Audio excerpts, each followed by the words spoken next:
ஹரிஹி ஓம். ஸ்ரீமத் பாகவதம் 5வது ஸ்கந்தத்தில் 21வது அத்தியாயம் இப்போ பார்த்துட்டு இருக்கோம்.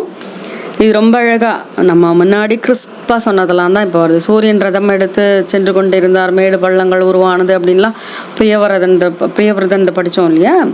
அப்போ இப்போ அதை இன்னும் டீட்டெயிலாக பார்த்துட்டு இருக்கோம்னு சொன்னேன். இப்போ சொல்லிகிட்டு இருக்கார், தீவுகளெல்லாம் பற்றி சொல்லிட்டு இருந்தார். அப்போது சூரியனுடைய விஷயங்களை பற்றி சொல்கிறார். ஸ்ரீசுகவாச்ச ஏதாவானேவ பூவலசிய வலயசிய சம்நிவேஷக பிரமாண லக்ஷணதோ வியாக்கியாத்தக.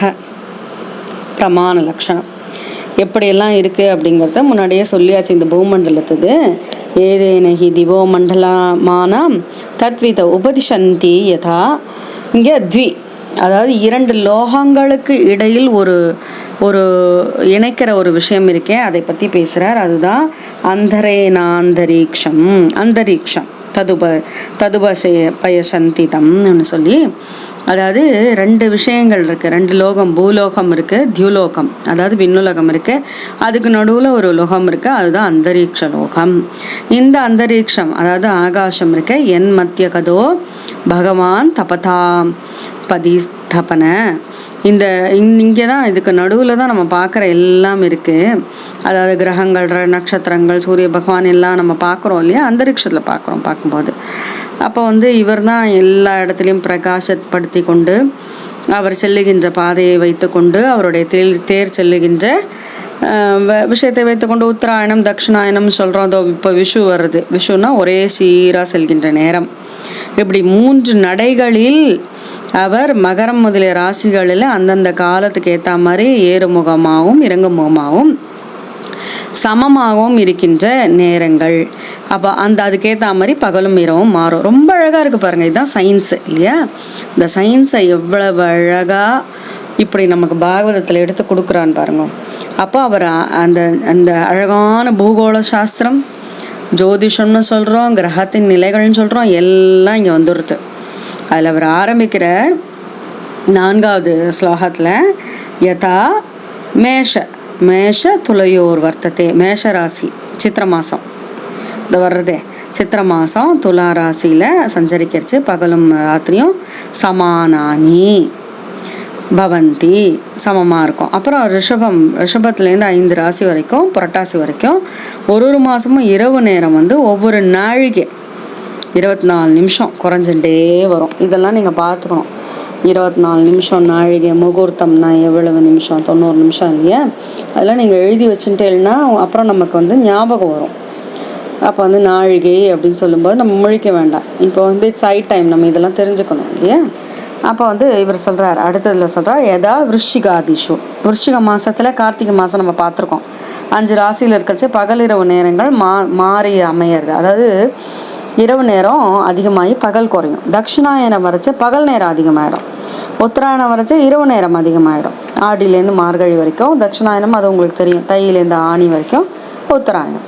ஏவம் நவகோட்டை ஏக பஞ்சாஷலக்ஷாணி யோஜனானாம். திருப்பி சொல்கிறார், மானசோத்திர மலை சூரியன் பலம் வர்றதுக்கு 9,51,00,000 யோஜனை தூரம் பிரயாணம் பண்ணணும்னு சொல்கிறா. மானசோத்திரகிரியிலே உள்ள மேருமலையோட கிழக்கு பாகம் தான் தேவதானி. அதாவது தேவதானி இந்திரனுடைய முக்கியமான நகரம். தெற்கு பக்கம் சம்யமானின்னு நகரம் இருக்குது. மேற்கு பக்கம் வர்ணனுடைய நிம்லோச்சனின் நகரம் இருக்குது. வடக்கே சந்திரனோட விபாவரின் நகரம் இருக்குது. அப்போ மேருமலையில் 4 பக்கமும் 4 நகரங்கள் இருக்குது இல்லையா. அப்போ அதுக்கேற்ற மாதிரி இந்த சந்தியா காலம், உதயம், உச்சி நேரம் அதெல்லாம் மாறும் அப்படிங்கிறத சொல்லிட்டு மேரு பர்வதத்தில் இருக்கவா சூரிய பகவானோட உச்சி வெயிலில் கொளுத்துறாருங்க. நம்மளே பார்க்குறோம் இல்லையா 12 மணிக்கு எப்படி இருக்குது. அப்போது அந்த மேரு பருவத்தினுடைய இடது பக்கமாக செல்லும் போதும் வலப்புறமாக செல்லும் போதும் அப்படியே காற்றடிக்கிறது, அதெல்லாம் பற்றி ரொம்ப அழகாக சொல்லியிருக்கார். நீங்கள் டீட்டெயிலாக உட்காந்து படிக்கலாம், இதெல்லாம் படித்து புரிஞ்சுக்கலாம். எத்ரோதீதி தஸ்ய சமான சூத்திர நிபாத்தே நிம்லோச்சதி எத்திர கொச்சன 9வது ஸ்லோகத்தில் எந்த இடத்துல சூரியன் உதயம் ஆறாரோ அதுக்கு நேர் எதிர்முகமான இடத்துல மறையறார். எந்த இடத்துல மக்கள் அப்படியே வியர்க்கிறதோ அப்போ அதுக்கு நேர் எதிர்பக்கத்தில் என்ன ஆகும்? அதனுடைய ஆப்போசிட்டு இல்லையா. அதை பற்றி ரொம்ப அழகாக சொல்கிறார். இந்த 6 மணி நேரம், அதாவது சூரிய பகவான் வந்து இந்திரனுடைய திசையான கிழக்கு, நம்ம சொன்னோமே இப்போ வந்து அவருடைய நகரம்னு சொல்கிறோமே, அவருடைய இந்திரனுடைய பிரஸ்தமாக இருக்கிற கிழக்கு பக்கம் தேவதானி, அந்த கிழக்குலேருந்து யமனுடைய திசை சொன்னோம் இல்லையா, சம்யமனி 7வது ஸ்லோகத்தில், அது அந்த மாதிரி போகிறதுக்கு 15 நாழிகை, அதாவது 6 மணி நேரத்தில் 2,37,50,000 யோஜனை தூரம் கடக்கணுமா. இது சொல்கிறதுக்கே நமக்கு எவ்வளோ கஷ்டமாக இருக்குது பாருங்கள். அப்போது இந்த மாதிரி திசைகளை கடந்து ஒரு இடங்களை அடைவது, அவர் அப்படியே சுற்றின்னு இருக்கிறதெல்லாம் வந்து ரொம்ப அழகாக டீட்டெயிலாக சொல்லின்னு இருக்கார். ஒரு முகூர்த்தம், அதாவது சூரியனுடைய பகவானுடைய வேதமே வடிவான தேர் வந்து என்ன பண்ணுமா, 90 நிமிஷம், தட் இஸ் ஒரு முகூர்த்தத்தில் 34,800,000 யோஜனை தூரம் பயணம் பண்ணுறது அப்படிங்கிற.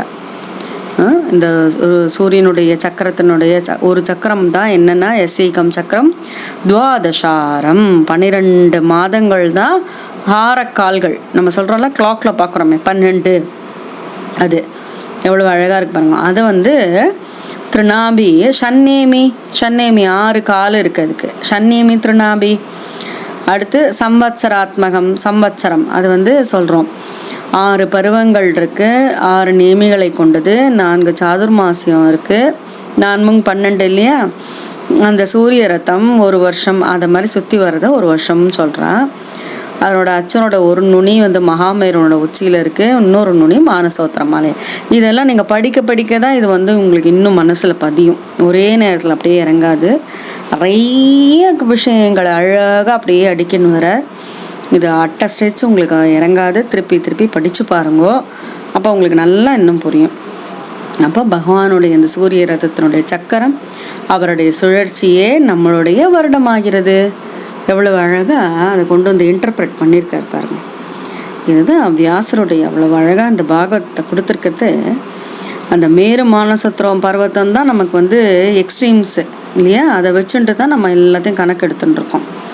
அப்படி ஒன்றா சொல்லிட்டு வர இந்த ரதம் வந்து உட்கார்ற இடத்துல வந்து 36 லட்சம் யோஜனை நீளம், அதனுடைய 1/4 பங்கு 9 லட்சம் யோஜனை வந்து அகலம், இதனுடைய நுகத்தடி 36 லட்சம் நீளம். இந்த நுகத்தடியில் தான் அழகாக நம்ம சொல்கிறோமே சந்தஸ் படிக்கிறோம் இல்லையா, அனுஷ்டுப் சந்தக அப்படின்னு படிக்கிறோமே சாசனம், அது மாதிரி இந்த சந்தஸ்கள் இந்த 7 தான். அந்த 7 குதிரை அருணன்கிற தேரோட்டி வந்து தேரோட்டினால் பூட்டப்பட்டிருக்கு. சூரிய பகவான் அப்படியே ஜம்முன்னு உட்காந்துட்டு இருக்கார் தேரில், 7 குதிரையை வச்சுன்னுட்டு அருணன் அழகாக தேரோட்டின்னு இருக்கார் அப்படின்னு சொல்லி அழகாக அந்த விஷயங்களை எல்லாம் சொல்கிறார். அந்த சூரிய பகவானுடைய அந்த பெரிய அந்த அதில் ஒரு ரொம்ப நல்ல ஒரு விஷயம், இது நம்ம கவனிச்சிருக்க மாட்டோம். அதில் அவர் சொல்கிற 17ஆவதுல ததா வாலகில்யா ரிஷி. வாலகில்யான்னா கட்ட விரலோட ஒரு கணு அளவு இருக்கிற ரிஷிகள் இருக்காளாம், அவள் பேர் வாலகில்யர்கள்னு 60,000 பேர். அவர்கள் என்ன பண்ணுறா அப்படின்னா, அதான் ரிஷியோ அங்குஷ்ட பருவ மாத்திராக குட்டி ஷஷ்டி சஹசிராணி புரதக முன்னாடி உட்காந்துட்டு சூரியம் சூக்த வாகாய நியுக்தாக சம்ஸ்துவந்தி, சூரிய பகவான் அப்படியே சுதி பண்ணிட்டு இருப்பாளாம். எவ்வளோ பேர்? 60,000 பேர். இதை கொஞ்சம் இமேஜின் பண்ணி பார்த்தோம்னா அதை யூ கேன் என்ஜாய். சி எவ்வளவு அழகாக இன்ட்ரிகேட்டாக அந்த விஷயங்கள், இன்ட்ரிகேட்னா ரொம்ப நுணுக்கமாக சொல்லியிருக்கா பாருங்க. அது தவிர ரிஷிகள், கந்தர்வர்கள், அப்சரசர்கள், நாகர்கள், யக்ஷர்கள், ராட்சசர்கள், தேவதைகள் 14 வகையானவர்கள் இருக்கின்றார். இது வந்து இந்த மாதிரி ஒவ்வொரு மாதம் ஒரு பேரோடு சூரிய பகவானை 2 பேராக சேர்ந்து பூஜை பண்ணி கொண்டு வருகின்றார்கள் மாத கணக்கில் அப்படின்னு சொல்லி. சூரிய பகவான் இப்படியாக பூமண்டலத்தை எப்படி சுத்துறார், லக்ஷோத்தரம் சார்த 9 கோடி யோஜன பரிமண்டலம், 9 கோடி நவகோடி எவ்வளவு 51 லட்சம், 9 கோடி 51 லட்சம் யோஜனை சுற்றளவு உள்ள பூமண்டலத்தை இவர் ஷனேன ஒரு க்ஷணத்துக்கு ஒரு நொடிக்கு சகவியூத்யுத்தரம் 2,000 யோஜனானி சபுங்கே, ஒரு நொடிக்கு க்ஷணத்துக்கு 2002 யோஜனைகள் வீதம் இந்த ஸ்பீடில் அவர் வந்து ரதத்தில் சுற்றி வந்துட்டுருக்கார் சூரிய பகவான்னு சொல்கிறச்சே நம்ம எவ்வளவு கடமைப்பட்டிருக்கோம். காலம்பரை எழுந்து சூரிய பகவானை பார்த்து அவருக்கு ஒரு ஸ்துதி பண்ணி நமஸ்காரம் பண்ணுறதுன்றது எவ்வளோ பெரிய விஷயம். அவர்கிட்டேருந்து தான் டிசிப்ளினை நம்ம கற்றுக்கணும். பர்சனலாக நான் பண்ணுறது சொல்கிறேன். காலம்பரை நம்ம அவருக்கு ஒரு சூரிய நமஸ்காரத்தை பண்ணணும். எப்படி காந்திஜிக்கு அவள் அம்மா சொல்லி கொடுத்தாரோ, புத்தலிபாய் என்ன பண்ணுவாளாம், சூரிய நமஸ்காரம் பண்ணிட்ட அப்புறம் தான் அன்றைய வேலைகள் முடித்து சாப்பிடுவா. அவர் சொல்கிறார் சத்திய சோதனையில், நிறைய நாள் எங்கள் அம்மா சாப்பிட்டதில்லை, அப்படியே சூரிய பகவான் மறைஞ்சிட்டு இருப்பார் இல்லையா இந்த மஞ்சு காலங்களிலாம். அந்த காலத்தில் மழை காலங்களில் வெளில வரத்துனால சாப்பிடாமே இருந்திருக்கா எங்கள் அம்மாங்கும்போது, சூரிய பகவானை வழிபடுதல் என்பது எவ்வளோ பெரிய உன்னதமான விஷயம். அப்படி அவரை அந்த அம்மா அவ்வளவு அழகாக வழிபட்டதுனால அந்த டிசிப்ளினோட அந்த பிள்ளை மனிதனாய் பிறந்தவர் மகானானாரே இல்லையா. அதெல்லாம் நம்ம விஷயங்களை கற்றுக்கிறதுல அது இப்போ பாகவதம் படிக்கும்போது இன்னும் நம்ம அது டெய்லி இன்டர்பிரட் பண்ணோம். என்ன கற்றுன்ட்டோமோ அதை நீங்கள் எல்லாம் உட்காந்து ஸ்மரணை பண்ணணும், அதை கிரகிச்சுக்கணும், அதுக்கப்புறம் அதை நம்ம வாழ்க்கையில் கடைப்பிடிக்கணும். அப்போ தான் நம்ம நல்ல பாகவதோத்தமர்களாக திகழ்வோம்னு சொல்லிட்டு 21வது அத்தியாயத்தை முடிச்சுட்றேன். ஹரே கிருஷ்ணா. हरिः ओं. अद पञ्चमस्कन्धे एकविंशोऽध्यायः. श्रीशुक उवाच एतावानेव भूवलयस्य सन्निवेशः प्रमाणलक्षणतो व्याख्यातः एतेन हि दिवो मण्डलमानं तद्विदोपदिशन्ते यदा द्विदलयोः निष्मावादीनां ते अन्तरेण अन्तरिक्षं तदुभयसन्तितं यन्मध्यगतो भगवान् तपतां पतिस्तपन हातपेन त्रिलोकीं प्रदपति अपभासयति आत्मभासा स एष उदगयन दक्षिणायन वैशुवत संज्ञाभिः मान्त्यवशैर्घ्यसमानभिः गतिभिः आरोहण अवरोहण समान स्थानेषु यथा सवनम् अभिपत्यमानो मकरातिषु राशिषु अहोरात्राणि दीर्घह्रस्व समानानि विदत्ते यथा मेषतुलयोः वर्तते तदा अहोरात्राणि समानानि भवन्ति यदा वृषभादिषु पञ्चसु च राशिषु चरति तदा अहान्येव वर्तन्ते ह्रसति च मासि मासि एकैका घटिका रात्रिषु यदा वृश्चिकादिषु पञ्चसु वर्तते तदा अहोरात्राणि विपर्ययानि भवन्ति यावत् दक्षिणायनं हानि वर्तन्ते यावत् उदगयनं रात्रयः एवं नवकोटय एकपञ्चाशत् लक्षणानि योजनानां मानसोत्तरगिरिपरिवर्तनस्य उपदिशन्ति तस्मिन् ऐन्द्रीं पुरीं पूर्वस्मात् मेरोः देवदानीं नाम दक्षिणतो यां यां संयमनीं नाम पश्चात् वारुणीं निम्लोचनीं नाम उत्तरतः सौम्यां विभावरीं नाम तास उदयमध्याह्न अस्तमय निषीधानीति भूतानां प्रवृत्तिनिवृत्तिनिमित्तानि समयविशेषेण मेरोः चतुर्दिशं तत्रत्यानां दिवसमध्यङ्गत एव सदा आदित्यः तपति सव्येनाचलं दक्षिणेन करोति यत्र उदेति तस्यः समानसूत्रनिपाते निम्लोचति यत्र क्वचन सन्तेन अभितपति तस्यः एष समानसूत्रनिपाते प्रस्वापयति तत्र कथं न पश्यन्ति एतं समनुपश्येरन् यदा च इन्द्रियाः पूर्याः प्रचलते 15 कडिगाभिः यां यां सपादकोटिद्वयं योजनानां सार्ध 12 लक्षाणि सधिकानि च उपायाति एवं तदो वारुणीं सौम्यां मैत्रीं च पुनः तदा अन्ये च ग्रहाः सोमादयो नक्षत्रैः सह ज्योतिश्चक्रे समप्युध्यन्ति सह वा निम्लोचन्ति एवं मुहूर्तेन 34 लक्षयोजनानि 8 सौरोरथस्त्रयीमयोऽसौ शतसृशो परिवर्तते पुरीषु यस्यैकं चक्रं 12 षण्णेमि तृणाभि संवत्सरात्मकं समामनन्ति तस्याक्षो मेरोः मूर्धनि कृतो मानसोत्तरे कृतेतरभागो यत्र प्रोतं रविरथचक्रं तैलयन्त्रचक्रवद् भ्रमन् मानसोत्तरगिरौ परिभ्रमति तस्मिन्नक्षे कृतमूलो द्वितीयोक्षः तुर्यमानेन संविदः तैलयन्त्राक्षवत् ध्रुवे कृतौ परिभागः रथनीडस्थो 36 लक्षयोजनया तयतः तत्तुरीयभागविशालः तावान् रविरथयुगो यत्र हयाश्चन्थो नामानः सप्तारुणयोजिता वहन्ति देवम् आदित्यं पुरस्तात् सविदुः अरुणपश्चात् च नियुक्तसौध्ये कर्मणि किलास्ते तदा बालकिल्या ऋषयः अङ्कुष्टपर्वमात्राः षष्टिसहस्राणि पुरतः सूर्यं सुप्तवाकाय नियुक्ताः संस्तुवन्ति तदान्ये च ऋषयो गन्धर्वाप्सरसो नागाक्रामन्यो यातुदाना देवा इति एकैकशो गणाः सप्तदश चतुर्दश मासि मासि भगवन्तं सूर्यमात्मानं नानानामानं पृथङ् नानानामानः पृथक् कर्मभिः द्वन्द्वश उपासते लक्षोत्तरं सार्धनवकोटि योजनपरिमण्डलं भूवलयस्य शनेन सखव्युद्धरं 2,000 योजनानि स भुङ्क्ते श्रीहरे नमः श्रीहरे नमः श्रीहरे नमः गोपिका जीवनस्मरणं गोविन्द गोविन्द सद्गुरु महाराज के जय हरि ओं श्रीमद्भागवतं 22வது அத்தியாயம் 5வது ஸ்கந்தத்தில் 22வது அத்தியாயம். இப்போ சூரியனை பற்றி சொல்லிட்டார்ல இல்லையா, அடுத்து சந்திரன் முதலான கிரகங்களை பற்றின சஞ்சாரத்தை பற்றின வர்ணனை தான். ராஜோவாச்ச, ராஜா கேட்குறார், பரீட்சித்து கேட்குறார், எதே தத் பகவத ஆதித்யஸ்ய மேரும் துருவம் ச பிரதக்ஷிணேன பரிகிராமத்தோ ராசீனாம் அபிமுகம் பிரச்சலிதம் சா பிரதக்ஷிணம் பகவதோபவர்ணிதம் முஷ்ய வயம் கதமனுமி மகதி மகீயதி மகீத்தின்னு சொல்லி, அதாவது எப்படி தெரிஞ்சுக்கலாம் நம்ம கதம், அதாவது சூரிய பகவான் வந்து மேஷம் ராசி வழியாக அப்படி போயின்னு இருக்காருன்னு நம்ம பார்த்தோம். மேரு பர்வதம் துருவ மண்டலத்திலாம் வளமாக சுற்றி வர சொன்னாலே அவருடைய கதி வளமாக இல்லை வலப்புறமாக இல்லை என்று சொன்னாலே அதை எப்படி நம்ம தெரிஞ்சுக்கிறது அப்படின்னு கேட்கறச்சு சுகர் சொல்கிறார். சுகோவாச்ச, யதா குலால சக்கரேன பிரமதாச பிரமாதம் ததாஸ்ரயானம் பிபீலிகாதீனாம். பிபீலிகா அதாவது ஒரு எக்ஸாம்பிள் சொல்கிறேன். குலால சக்கரேன வந்து குயவன் வந்து சக்கரத்தில் மேலே அப்படியே சுற்றி விட்டுருக்கச்சு பிப்பீலிக்கா அதில் எறும்பு அப்படி நகருதுன்னா அது இன்னும் தனிப்பட்டதான் நகரா மாதிரி இருக்கும். எறும்பு அந்த சக்கரத்துக்கு மேலே தான் இருக்குது, அதே இடத்துல நிற்காம தானும் நகர்ந்துட்டே இருக்கிறதுனால அதை மாதிரியே நட்சத்திரம் ராசிகளும் கூட காலச்சக்கரத்தினுடைய பாதையில் சுற்றுகின்ற அந்த சூரியன் கிரகங்கள்லாம் நகர்றது, மேரு பர்வதம் துருவ மண்டலத்தை வளமாக சுற்றி வருது, இதெல்லாம் தனிப்பட்டது.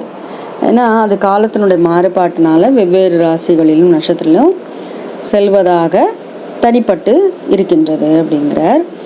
அப்போது பகவான் சாக்ஷாத் ஸ்ரீமன் நாராயணன் வந்து சூரிய பகவானுடைய கதியை வந்து எல்லாம், அதாவது அவர் வந்து சூரிய பகவான் எதற்காக இருக்கின்றார், எல்லாருடைய லோகக்ஷேமத்துக்காக, கர்ம விசுத்தி நிமித்தம், நம்மளுடைய கர்மாவனுடைய விசுத்திக்காக அதனுடைய காலஸ்வரூபத்தை 12 மாதமாக பிரித்து, யார் சூரியநாராயணன் தானே, பகவான் தானே, அவர் அழகாக நம்ம ஒரு வருஷம்னு நம்ம சொல்கிறத அதை நம்ம வந்து பிரித்து நமக்கு இதை சொல்லியிருக்கார். அதுதான் இங்கே சுகர் சொல்கிறார். அப்போ அவாவா தன்னுடைய தர்மங்களை பின்பற்றி நல்ல கர்மாக்களை எல்லாம் செய்து நல்ல பகவானிடத்துல ஈடுபட்டு ஸ்ரத்தையோடு ஸ்ரத்தையா யஜந்தோ அந்யசாஸ்ரய சமதி கச்சந்தி. ஸ்ரத்த எதுவாக இருந்தாலும் ஸ்ரத்தையோடு பண்ணணும் இல்லையா, அப்படி பண்ணினா பகவானிடத்துல சென்றடைகின்றார்கள். அப்போ சூரிய பகவான் பூமிக்கும் தேவலோகத்துக்கும் நடுவில் என்ன இருக்குதுன்னு நம்ம படித்தோம் போன அத்தியாயத்தில். அதாவது பார்க்கும்போது நமக்கு ஆகாயம் தெரிகின்றது, பூலோகம் வானுலகம், அதுக்கு நடுவில் அந்தரீக்ஷம்னு சொன்னோம் இல்லையா. ஆகாய மண்டலத்தில் மேஷம் முதலான ராசிகள் 12 ராசிகள் இருக்குது, அது 12 மாதங்கள். சந்திரன் வந்து சஞ்சாரப்படி வளர்பிறை தேய்பிறைன்னு இந்த பட்சத்தை வைத்து கொண்டு பகல் இரவாக சூரியனுடைய கதிப்படி 2.25 நட்சத்திரம்னு சொல்கிறது. அதாவது சூரியன் வருஷத்தில் 6ல் ஒரு பங்கு அனுபவிக்கிறது. ஒரு வருஷத்தினுடைய ஒரு பாகமாக அது வந்து ருத்துன்னு அழைக்கப்படுகின்றது அப்படிங்கிற டீட்டெயில்ஸ் எல்லாம் 5வது ஸ்லோகத்தில் சொல்கிறார். இதில் வந்து 6 மாத காலம் அதச்ச யாவதார்த்தேன நபோவீத்யாம் பிரச்சரிதித்தம் காலமயனம் ஆச்சக்ஷதே. அயனம்னு சொல்கிறோம். இது 6 மாதம், உத்தராயணம் தட்சிணாயனம் இல்லையா, 6 மாதம். அவர் வேகமாக நடக்க போகிறார், மெதுவாக போகிறார், வேகமாக போகிறார், ஒரே சீராக போகிறார். என்ன சொன்னோம், உத்தராயணம் தட்சிணாயனம் விஷு அப்படின்னு சொன்னோம் இல்லையா, ஒரே சீராக இருக்கிறது. அந்த 3 கதிகளில் அப்படி போகிறார். அதில் வந்து தான் சம்வத்சரம், பரிவத்சரம், இட்டாவசரம், அணுவத்சரம், வத்சரம்னு அதில் டிவிஷன்ஸ், காலத்தினுடைய டிவிஷன்ஸ் அதெல்லாம். அப்போ 1,00,000 யோஜனை தூரத்தில் சந்திரன் இருக்கார். இது சூரிய கிரகங்களுக்கு மேலே 1,00,000 யோஜனை தூரத்தில். அவருடைய கதி வேகமாக இருக்கிறதுனால நட்சத்திரங்களுக்கும் முன்னாடி போகிறார் அவர். சூரியன் ஒரு வருடத்தில் சஞ்சரிக்கிற மார்க்கத்தை 1 மாதத்திலும், 1 மாதத்தில் கடக்கிறதுல 2.25 தினங்களிலும், ஒரு பட்சத்தின் பாதையை 1 நாளிலும் கடக்கின்றார்.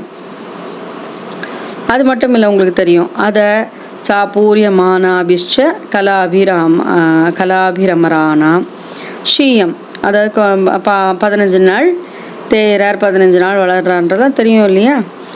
அதை வந்து அவர் சொல்கிறார். ஒவ்வொரு நட்சத்திரையும் 30 முகூர்த்தங்களில். முகூர்த்தம்னா எவ்வளவு நிமிஷம்? டக்குன்னு சொல்லுங்க. 90 நிமிஷம் இல்லையா முகூர்த்தங்கிறது? அதுதான் நான் சொன்னேன். இதை நம்ம எழுதி வச்சுட்டே வந்தேன்னா ஒரு முகூர்த்தம்னா எவ்வளவு, ஒரு நாழிகைன்னா எவ்வளவு அப்படிங்கிறதெல்லாம் தெரியும். நாழிகைன்னா எவ்வளோ நிமிஷம்? 24 நிமிஷம்தான் ஒரு நாழிகை. சரியா? இப்படி அவர் வந்து அந்த விஷயங்களெல்லாம் சொல்லிகிட்டே வரார். அவர் எப்படிப்பட்டவர்? 16 கலைகள் கொண்ட புருஷனாக சந்திர பகவான் இருக்கின்றார். மனோமயன், அன்னமயன்னு பேர், அமிர்தமயன்னு, இப்படி அவருடைய பேர். சர்வமயன், எல்லாருக்கும் சந்தோஷத்தை கொடுத்து சர்வமயன். சந்திரனுக்கு மேலே 3,00,000 யோஜனை தூரத்தில் அபிஜித்துங்கிற நட்சத்திரம் சேர்த்து 28 நட்சத்திர மண்டலம் இருக்குது. நம்ம 27 தானே சொல்லுவோம். சரியா? இந்த நட்சத்திர மண்டலத்துலேருந்து 2,00,000 யோஜனை தூரத்தில் சுக்கிரன் இருக்கார். இப்போ யார் வரா உங்களுக்கு கவனிச்சிருப்பேன். சந்திரனை பார்த்துட்டோம், ஒன்றுன்னா நவகிரகங்கள்னு சொல்கிறோம் இல்லையா, அதெல்லாம் பார்த்துட்டு வரோம். இப்போ 2,00,000 யோஜனத்தில் சுக்கிரன் இருக்கார். இவர் சூரியனோட வேகமான அந்த கதிகளை ஒட்டி அவர் எதிரில் சில சமயம் பின்னால், சில சமயம் அவரோட சேர்த்து இப்படி போகிறார். இவர் எதுக்கு விசேஷம்னா மழையை அருளுகின்றவர் சுக்கிரன் அப்படிங்கிற. அடுத்தது வந்து சுக்கிரனோட கதியோடு சேர்ந்து யார் வர்றார்னா உஷநசா புதர் மரர். புதனோட கதியும் அதே மாதிரி தான் இருக்குது. அப்படி அவர் வந்து, அதாவது அவர் நன்மை தான் செய்கிறார். ஆனால் சூரியனை விட்டு விலகும்போது புயல், மழை, இல்லை மழை இல்லாமல் இருக்கிறது, அந்த மாதிரி வேறுபட்ட விஷயங்கள்லாம் நடக்கிறது. அதுக்கும் மேலே 2,00,000 யோஜனை தூரம் உயரத்தில் யார் இருக்கான்னா அதை ஊர்துவம் அங்காரகன் செவ்வாய் கிரகம் இருக்குது. அவர் ஒரு ராசிகளையும் 3 பட்சத்தில் இருக்கார். 45 நாள் இருந்து கடக்கிறார்.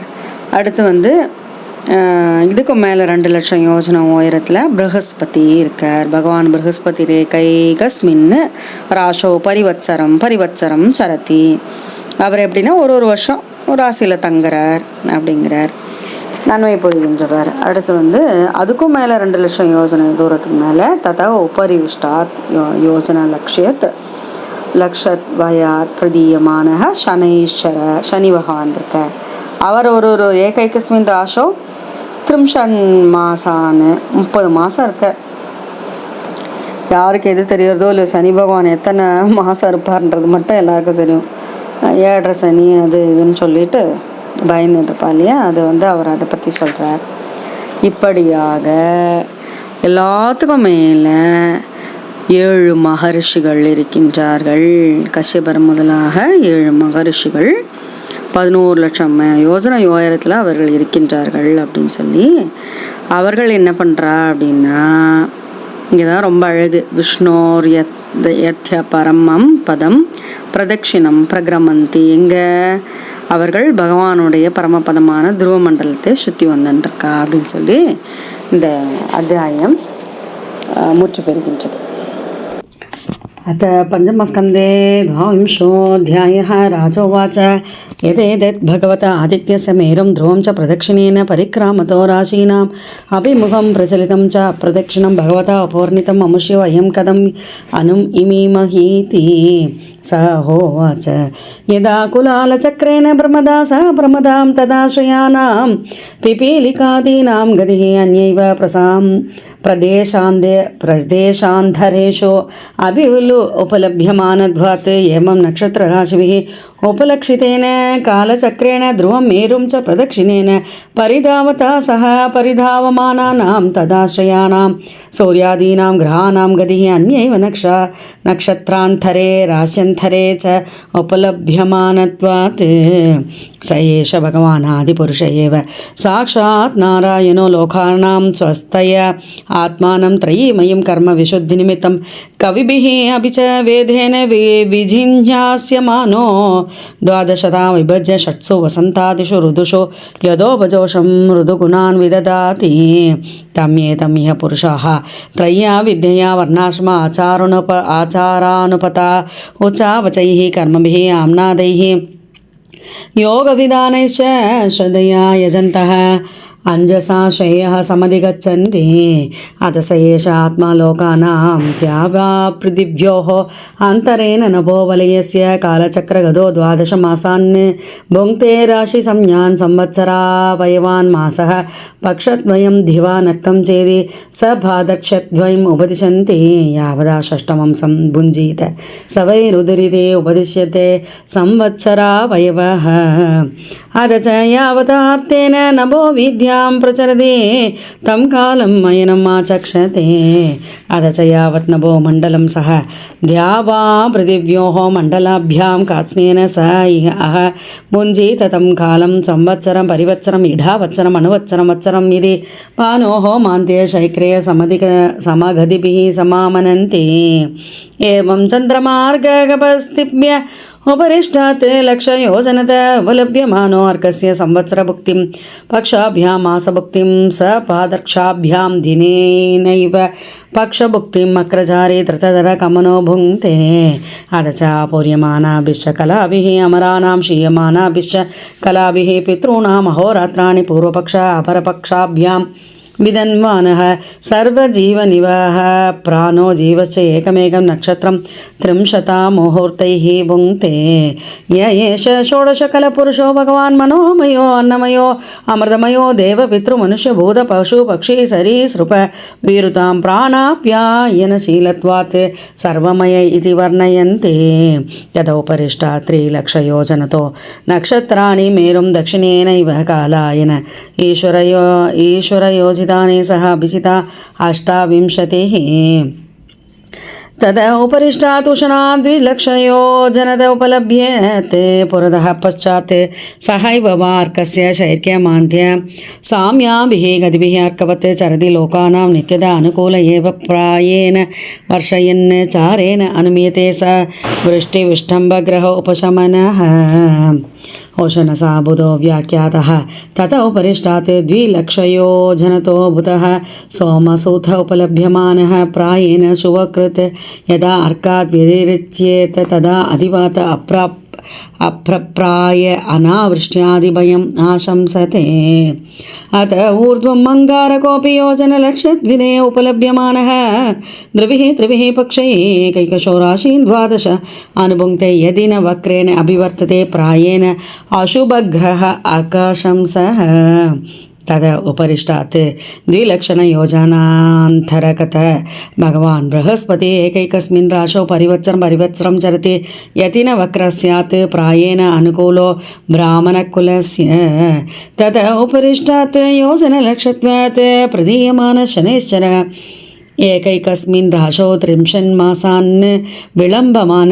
सर्वानेव अनुपर्येते तावद्भिः अनुवत्सरैः प्रायेण हि सर्वेषाम् अशान्तिकरः तद उत्तरस्मात् ऋषयः 11 लक्षयोजनान्तर उपलभ्यन्ते य एव लोकानां शम् अनुभावयन्तो भगवतो विष्णोः यत्परमं पदं प्रदक्षिणं प्रक्रमन्ति श्रीहरये नमः श्रीहरये नमः श्रीहरये नमः गोपिका जीवनस्मरणं गोविंद गोविंद सद्गुरु महाराज की जय।